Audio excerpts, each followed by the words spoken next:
told Jim many times that what happens to me, I love to tell stories, and I just bump into them out there looking for stuff. And one of the things that I want to talk about for a few minutes, and Jim can help us, I discovered really in researching a lot of history is that things pop up that we didn't even know about. Is that, you never know where the end of a story really is. You think you do, and we end them and think that's it.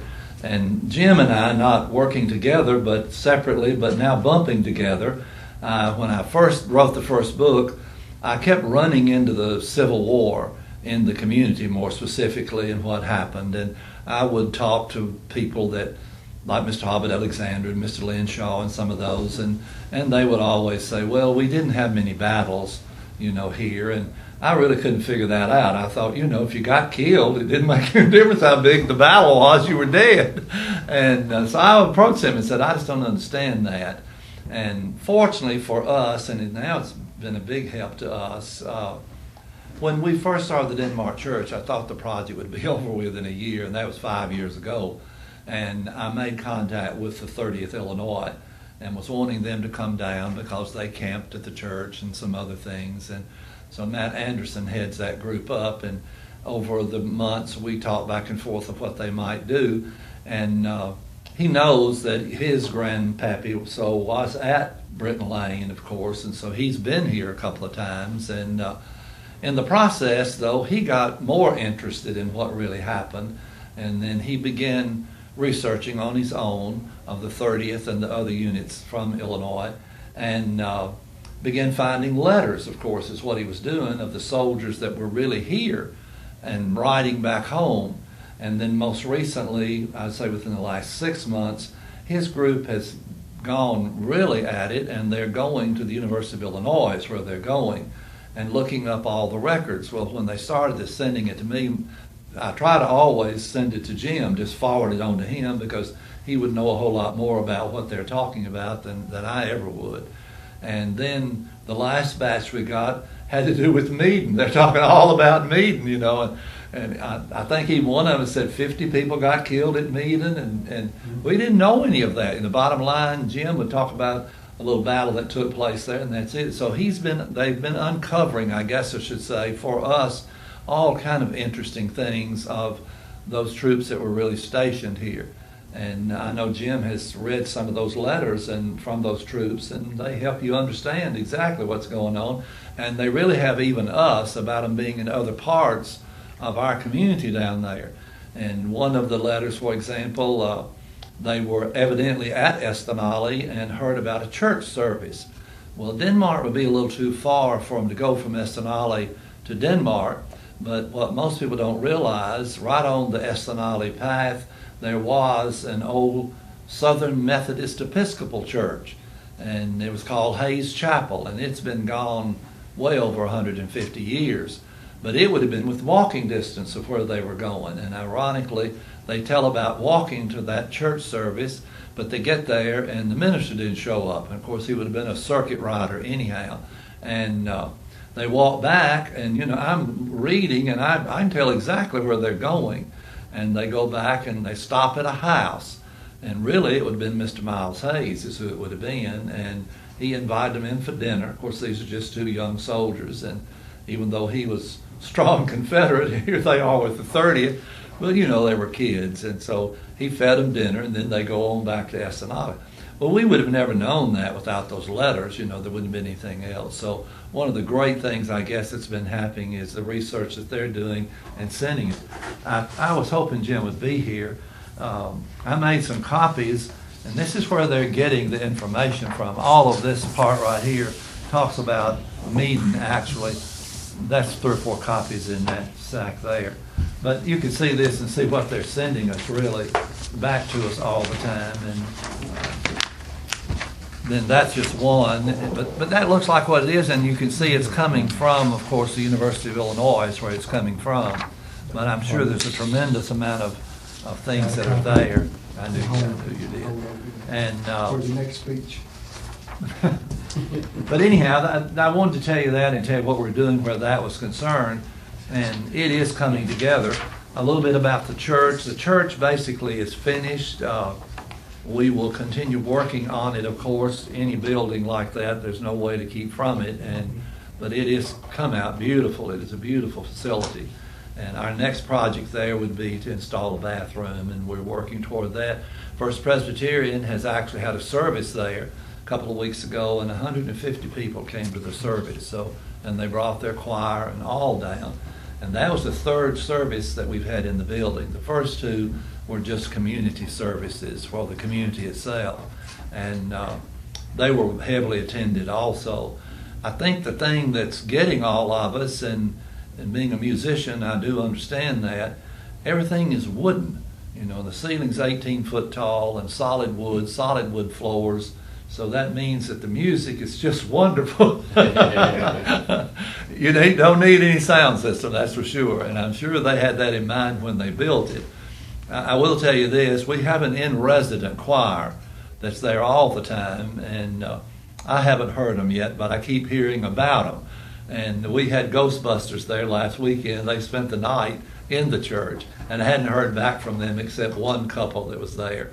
But when we were working on the building and the inside was completely gutted, there was nothing in it, no electricity, no anything. And Jim McKizak lives across the road in front of it, and he called me early, woke me up, and he said, "Miss Billy, do you have electricity in the church?" And I said, "No, Jim, there's no electricity in it at all." He said, "Do you have any battery-powered equipment in the church?" I said, "No, son, it is gutted. There's nothing in the church." And he said, at 4 o'clock this morning, they were singing in the church. And I just laughed, and I said, "I don't care, because I thought, what is this deal?" And he told me, he said, "I'm very serious." He said, "I know you think I'm crazy." And he said, "But it woke me up, and I went out on my front porch, and I could hear them just as plain." And he said, "I went all the way to the end of the driveway, and I could still hear them." And he said, "A car came along, and I jumped behind a tree because I was out there in my underwear." And he said, "Then they quit singing." And I just said, "Well, I don't care." I didn't know what else to say to him other than, who cares, Well, we had a little Denmark post office meeting to help save that post office, and we had done the same kind of thing at Mercer. And so I asked the postal people if we could have the meeting in the church, because I knew we would have a very large crowd. And we did. We had about 70 people who came to the meeting. And we put chairs in there, and we even got a heater and put it in there, still no electricity. And I took 4 of the ladies in the community and set them at a table just inside the door and told the 4 of them, I said, "You sit right here. I want to register everyone that comes in so we'll know who attended the meeting." And they said, "Okay." And I walked out to go back to the post office, only to turn around, and here comes my 4 ladies. And I said, "No, girls, stay in the church. We're sending everybody in the church." They said, "Bill, they're singing in the church." So that's the second time. And I kidded the director of First Presbyterian. I said, "We have our own in-house choir, that they kind of sing along." But I'm not into that. I don't pay much attention to it one way or the other, and I'm certainly not afraid of it. And I was down there by myself one day sweeping, and I've been in that building for 5 years. I mean, every week, many times. And I heard a sound. And I stopped for a while, and I thought, what is that? And I couldn't really figure it out. I couldn't decide. Of course, I just went on sweeping. I called Dee English, and some of you know Dee, and she's kind of a psychic, and she helps us with our ghost stories. And I told her about what had happened, and she said, "Bill, that church is full of orbs," is what she called them. And she said, "The reason you're not hearing it, you're kind of in charge and you haven't given them permission." And I said, "Well, Dee, I don't care, She said, "You need to tell them." I said, "Okay." Well, one day down there, I said, "Just do what you want to. I don't care. It doesn't bother me." Well, we were right down at the tail end of the project, and we had the painters in there, actually. And they were 2 little Mexicans and Roman Catholic on top of that. And so I was sweeping again, and I heard that same sound, and I thought, I don't want to spook these guys. I need to get this church painted. And so I didn't say a word. And so one of those little guys said, "Did you hear that?" I didn't hear that. Well, I said, "Yes, son, I heard that." I said, "Well, we're in a 160-year-old building, and old buildings crack and pop and move and stuff like that. There's nothing to that. Just forget that. Go on paint." And they did. Well, the last day they were there, I was going down to pay them. And I was standing there facing what would be the west, actually. And that's where we put all of the original windows of the church, is in that west wall. And I'm writing the check, and you know how you'll see somebody, and I glanced up, and sure enough, a man went right down by the windows outside, just walked right by, you know. And so I didn't say a word. I thought, oh, me. And then one of those little guys said, did you see that man? I said, yes, I saw him. So I don't really know what the Ghostbusters found, you know. The ones that were, and Jim would certainly be aware of this, and John too, there is a pew in there where the Confederate soldiers supposedly sat on, and, you know, when Fieldinghurst stormed the church, they hid up under the skirts of their girlfriends. And so one of the couples that was there lives in the community, and they're big into that, and they were there. And she said, Bill, all the pictures that night were just as pretty and clear as they could be, except one, and it's that pew. She said, at that pew, there was some orbs that you could see in the photograph, you know. But we've kind of had that before. Steve McDaniel was there with me, and they were taking pictures, Tim Battras and several, and when they were developed, there was Lisa Coleman. Mm-hmm. There was an orb around Steve and I. We were just standing there, and you could see this orb, actually. So I don't really know what's there. I think some of the Britton Lane soldiers are there. I'm anxious to hear from the group that was upstairs, because several of them stayed upstairs all night, and of course we think that's where prisoners were. So we'll eventually hear from them, is what we will do.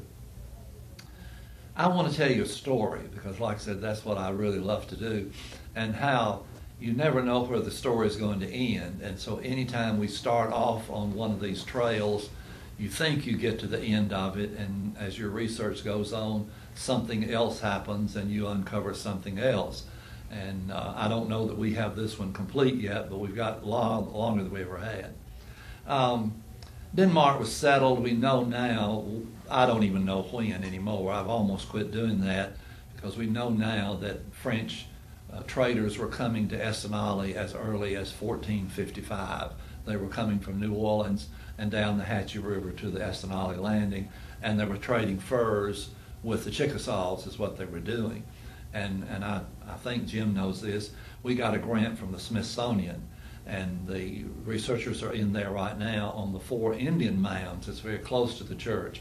And they're carbon dating what they're finding at 1000 AD, and that there was an actual village that was there is what it was. So it's right by the Big Black Creek, and of course what they could do is get in the creek, and that would put them at the Hatchie River at Essanali, and then they could go down the Hatchie and onto the Mississippi and really go anywhere they wanted to go.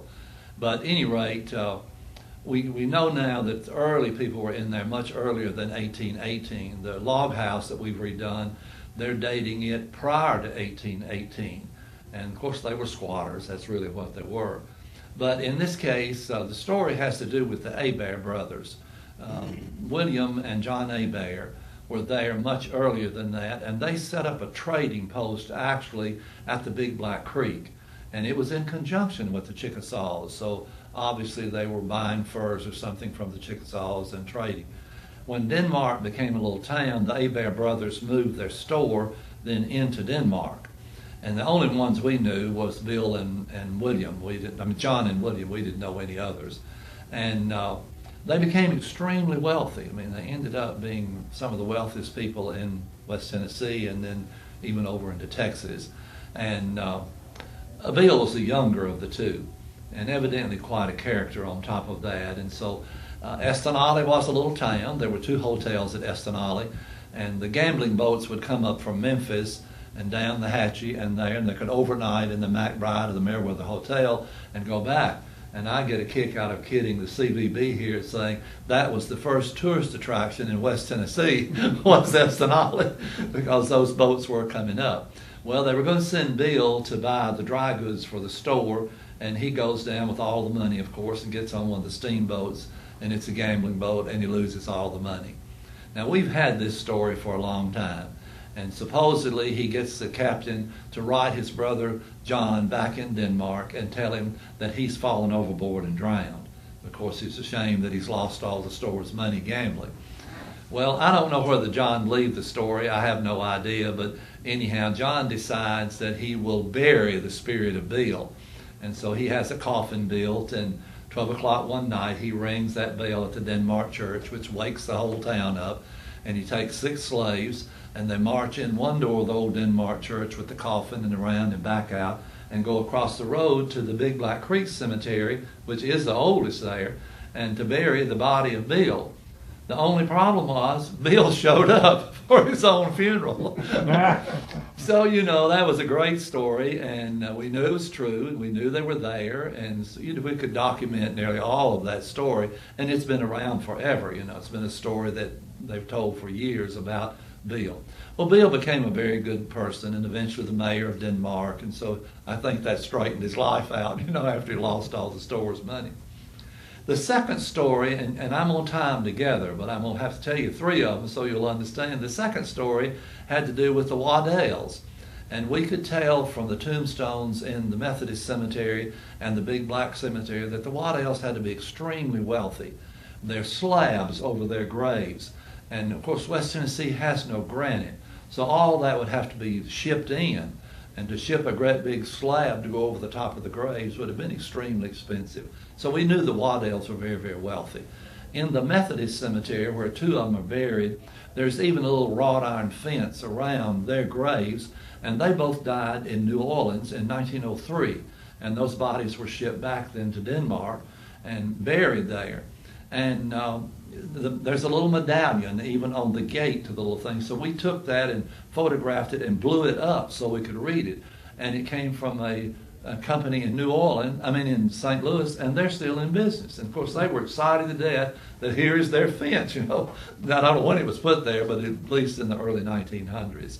Well, Mary Spellins is on our board, and Rose Byram, and helped with all the cemetery walks. So they wanted me to write a story about the 2 people at the Methodist Cemetery, and they would portray it. And I said, no, girls, I'm not much into that. That if I do that and we tell the story, then everybody's going to think that's true. And I said, I may exaggerate the story and embellish it, but, the basis is true, all. So I wouldn't do it, but I went back and began trying to find out what I could about the Waddells, and in a file that Ms. Louise Stevens had, I found a Waddell file, but the only thing in the file was a postcard. There was nothing else in there. And it was in 1990, and this person was thanking Ms. Louise Stevens and Mr. Stevie Carter for showing them the graves of the Waddells, that she was a descendant. So I took that postcard, I wrote a letter to this woman in Texas, and the letter was returned. And of course, the postcard was 1990, so I thought, well, bless her heart, she's dead, that's it, so I'll never find that out. But one night, just sitting at the computer, that was on my mind, and I was thinking about those graves, and I thought, if she's alive, I'm going to find her. So I started out that night and discovered her, and she was in Austin, Texas. Henrietta Cobdell was her name. So I called Miss Henrietta. She answered the phone, and I said, Miss Henrietta, I'm Billy King. I'm in Denmark, Tennessee. And she said, my God, how did you find me? So I said, from a postcard. I had a postcard. And she said, Bill, I've been researching the Waddell family for 40 years, that I'm a descendant of those Waddells. But she didn't know about the ones in the Methodist Cemetery, but the names she did. She said, those are family names, so there's got to be a connection then with our family. And she said, I'm going to start sending you everything, that my family could care less about it, and so I'm just going to start sending it to Big Black Creek. Well, we still get it. It's every period I get a packet, really is what happens. Well, then I went back, and Mr. Fonville Neville was really the historian of Denmark, but in the early 1900s, and he wrote great stories on Denmark in that area, and they published them in the Memphis Press Scimitar and also in the Jackson Sun. And so we had uncovered a lot of his stories. They're in the archives at Union is what they are. So Ms. Louise and I went up there and started going through the stories, and we found a story on the Waddells. And of course we were real excited because here all of a sudden we're hearing about the Waddells.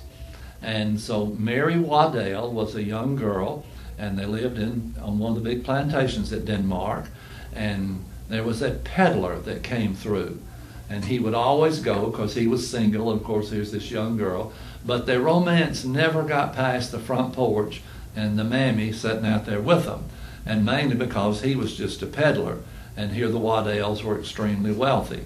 And so, he knew that There really wasn't, the romance was never going to really happen. So he comes back through town one afternoon and goes back to see Mary because he had some wonderful news. His name was Winsett, and Mr. Fondle says he's buried in one of our cemeteries. But Winsett went to the house and he wanted to tell Mary that he had inherited a large estate and that he actually could propose to her. But when he got to the porch, Mary holds her hand up and stops him and says, "I'm real sorry, I have since married." Well, according to Mr. Fondle, Winsett was so brokenhearted he never left, that he actually died in Denmark. And, so we didn't know who Mary married. Here it is, she got married, and maybe that's the end of that story. And then when I began getting information, I discovered that Mary married Bill Hebert. He was 35 and she was 18, which in those days was not really a big deal. And they built what we call now the McKisack House, a Hardy house that's right beside the Denmark post office there, the oldest house in town, as that was their home. And so, of course, I thought, my gosh, this is all just piece by piece, coming from all different directions, actually. But I knew then that Bill got mad at Madison County, we think, and he moved away. Now, he was one of the largest cotton planters in the area, and he had 200 slaves, and like I said, they built that house there. And matter of fact, Ms. Cogdale sent me copies of oil portraits of Mary and Bill, which of course we had never seen, never would even know they built the house, to be honest. And we put them on display. They're in the house now, that's where they actually are. But Bill left, and that was kind of the end of it. He left and went to Texas, and so, so that was that. Well, then about 3 months ago, I guess, I get this email with a story attached to it, and it's from this doctor in Texas. And he is doing DNA research, and the research is on his family, which is Hunter. Their name was Hunter. But in all the process of that, he runs into the Heberts all of a sudden, and Bill more specifically. And so he sent me the whole thing, and I'm going to give it to you. I'm going to let Jim see part of it, because then he can help us with part of the story. But at any rate, it just floored me, and I thought, well, my gosh. Bill already had done a few things that they were all right, but it wouldn't satisfy any of the armies, that's for sure. He was going to Estonale and taking cotton all the time, and the cotton buyers were coming into Estonale. And he probably was the largest cotton farmer there. He had 200 slaves on the plantation. And he was selling his cotton, though, to the British government, is what he was doing. And he could get pure gold for it. So, of course, that's what he did. And they would take it to Estonale, and the British buyers would be there, and they would buy Bill's cotton.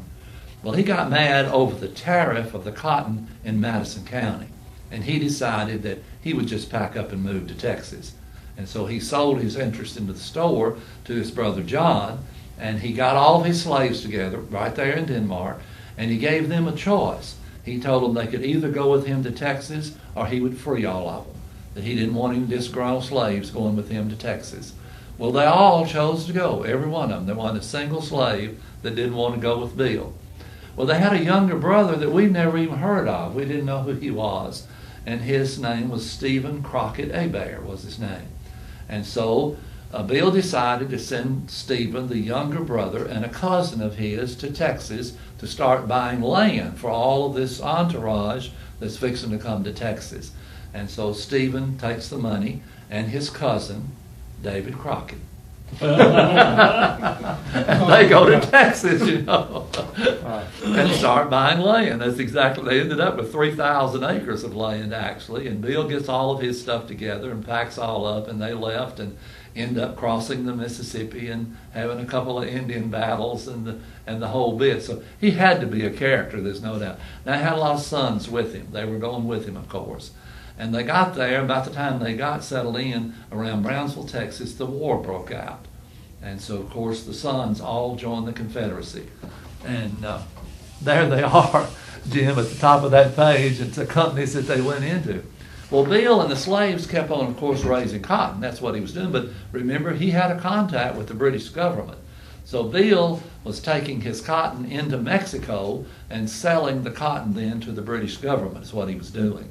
And so he took a whole wagon train, I want to think 279 bales of cotton, and his slaves, and they took them over into Mexico to sell them to the British government, and did. And then on the way back, they had all this gold, of course, with them. But when they got to Brownsville, Texas, they discovered that the Northern Army was occupying Brownsville. And they knew what Bill had done. You know, they were well aware that that's exactly what he'd done. And so they kept demanding the gold. But what he did, he told his slaves to take the grease buckets on the back of the wagons and melt the grease and put the gold in the bottom and put the grease back on the top, because the Yankees would never figure that out. Right. And that's exactly what they did. Well, the Yankees were so upset with Bill that he wouldn't divulge the gold that they made him sweep the streets of Brownsville, Texas. Now, he probably is the wealthiest person in Texas at that time. And Bill dies. And the slaves then bury his body in Brownsville. And then they go back to the plantation with all the gold. They took it all back to the plantation. And when they get there, of course, they tell his sons that he's been buried in Brownsville. So the sons want to go get him. And they do. The slaves go with them back, some of them, and they dig Bill's body up, and they bring it back then to the plantation and bury it, quote, in the family cemetery. Now, Mary has died somewhere along here, and we don't know where she is. My gut feeling, she may be in Denmark, because that's where she was from, and that's where all the Waddells were, so that wouldn't have been unusual for them to bring that body back to Denmark, but we haven't found it. But at any rate, they take Bill back to the plantation and they bury his body again.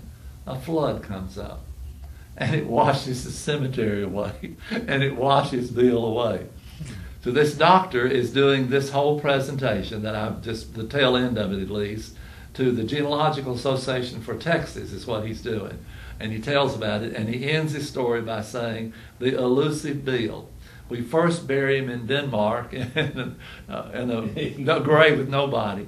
And then we bury him in Brownsville, and then we bury him again, and he's gone again. So we never find Bill. Can't keep that guy in the ground. It could be Bill singing at the Presbyterian church. They got married in that church, you know, so that could be Bill. That's a good story. But it took us years. I mean, that's one of the points I wanted to make with you, because we would get a piece of part of it, and you could fit the other together, and then you get another piece, and you just keep on in building the story.